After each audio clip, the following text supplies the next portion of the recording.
Welcome once again to our sermon series of God's Big Story as we work our way through the Old Testament, following God's great rescue plan to bring us back to himself, thinking about creation and how it all went wrong with Adam and Eve, and the times that he again and again worked in people's lives, drawing them to himself, trying to call them back to him, until eventually he comes himself, sends his son Jesus, and we celebrate that at Christmas.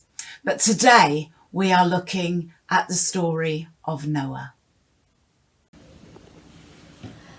God said to Noah, "Go out of the boat with your wife, your sons, and their wives. Take all the birds and animals out with you, so that they may reproduce and spread over all the earth." So Noah went out of the boat with his wife, his sons, and their wives. All the animals and birds went out of the boat in groups of their own kind. Noah built an altar to the Lord. He took one of each kind of ritually clean animal and bird and burnt them whole as a sacrifice on the altar. The odor of the sacrifice pleased the Lord, and he said to himself, "Never again will I put the earth under a curse because of what man does. I know that from the time he is young, his thoughts are evil. Never again will I destroy all living beings as I have done this time. As long as the world exists, there will be a time for planting and a time for harvest. There will always be cold and heat, summer and winter, day and night." Last week in God's Big Story, we looked at Adam and Eve and how all that had started out being so good ended up going so horribly wrong. And so began God's relentless rescue plan to bring us back to himself. A plan that started with ordinary people and that ended up with him sending his son, Jesus.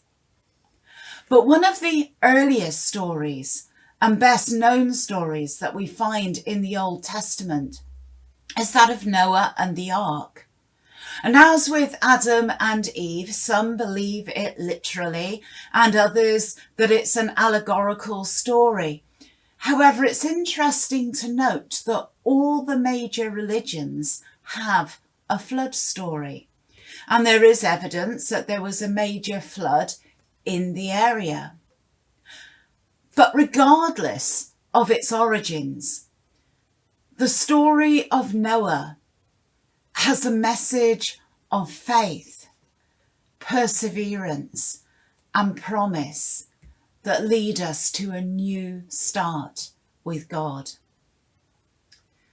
We learn from the Bible that since the time of Adam, humanity has grown vastly in number, but instead of them growing back towards him, God has watched them grow further and further away from him, seeking all that is evil rather than what was good. Humanity was the pinnacle of his creation, and it broke his heart as to what they had become. And so he decides that there needs to be a fresh start with the only people of faith that he can find, Noah and his family. The first thing that we discover about Noah is that he was a righteous man, blameless among the people at the time, and that he walked with God. It was his faith that he was remembered for. Indeed, in the New Testament book of Hebrews, the writer says, "By faith, Noah built a ship in the middle of dry land. He was warned about something he couldn't see, and acted on what he was told. The result? His family was saved. His act of faith drew a sharp line between the evil of the unbelieving world and the rightness of the believing world. And that's from the Message. That passage in Hebrews goes on to mention Abraham, Jacob, Joseph, Moses, Rahab, David, amongst others, all who made mistakes. Abraham passed his wife Sarah off as his sister, putting his safety before hers. Jacob cheated his brother out of his birthright. Rahab was a prostitute and David an adulterer, each of whom we'll hear about in the coming weeks. But each is still commended for their faith, because although they made mistakes, God was first and foremost in their lives. And surely that has to be comforting. God isn't seeking superhuman people who are perfect and never get anything wrong. The only person that applies to is Jesus. He just wants people to try to be faithful, to try to be the best that they can be, who seek to do good rather than evil. That spark of faith from which something amazing can grow. Remember in Matthew 17 verse 20, Jesus says to his disciples, "Truly I tell you, if you have faith as small as a mustard seed, you can say to this mountain, 'Move from here to there,' and it will move. Nothing will be impossible for you." And as with the 5 loaves and the 2 fish that fed 5,000 people that we talked about in the service a few weeks ago, God takes the little that we have, and when we offer it to him, can do great things with it. And so Noah's faith and righteousness drew God to him, and he became a part of God's rescue plan. He probably didn't believe that he was anything special, but in faith he trusted when God spoke to him. And what God asked of him was really strange. In the middle of dry land, far from the sea, he had to build a boat to very specific measurements and fill it with his family and at least 2 of every sort of creature, extra ones for those who were clean rather than unclean.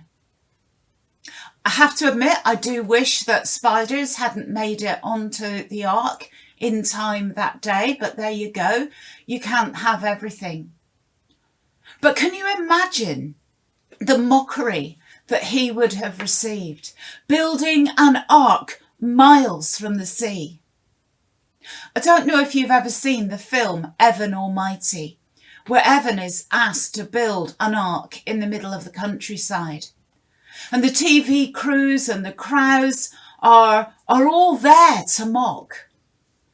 And I can't imagine that it would have been any different for Noah, minus the TV crews, obviously.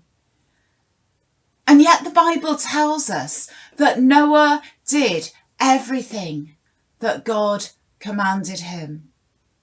No doubts, no questions, no arguing. You want me to do what? You are joking, right? Just obedience and perseverance in difficult circumstances.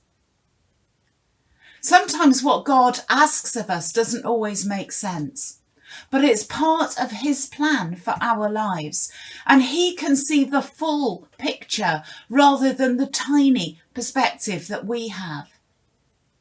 You may be feeling led down a path that at the moment doesn't remotely make any sense to you. And yet you feel that God is in it. And you don't feel good enough, or you feel afraid, or you don't know where to start, or you're worried what others are going to say. Will they understand? Will they support you? Will they laugh at you or reject you? They're all valid questions, but God calls us to be faithful, to be obedient, to persevere, and to trust him with all that is to come. And out of the faithfulness and the perseverance comes the promise. As Noah and his family and all the animals descend from the ark and build an altar to God in thankfulness, he promises that he will never do such a thing again. But once again, as he did with Adam and Eve, he gives the world into our care and places the rainbow as a sign of the covenant, the promise between him and us, of that relationship which he yearns to be restored. In the chapters that follow, we see all the mistakes that Noah makes and the times that he gets it disastrously wrong. But God keeps that promise and will not rest from his rescue plan until all of his children have made their way back to him. And that's the promise that he still gives to us.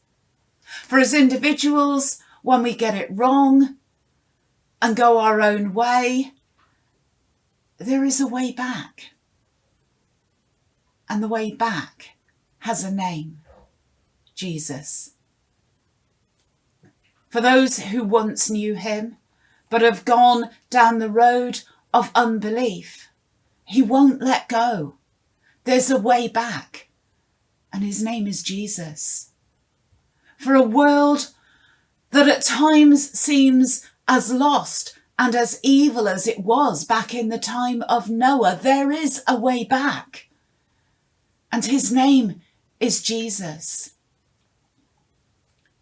So may we grow our faith in him.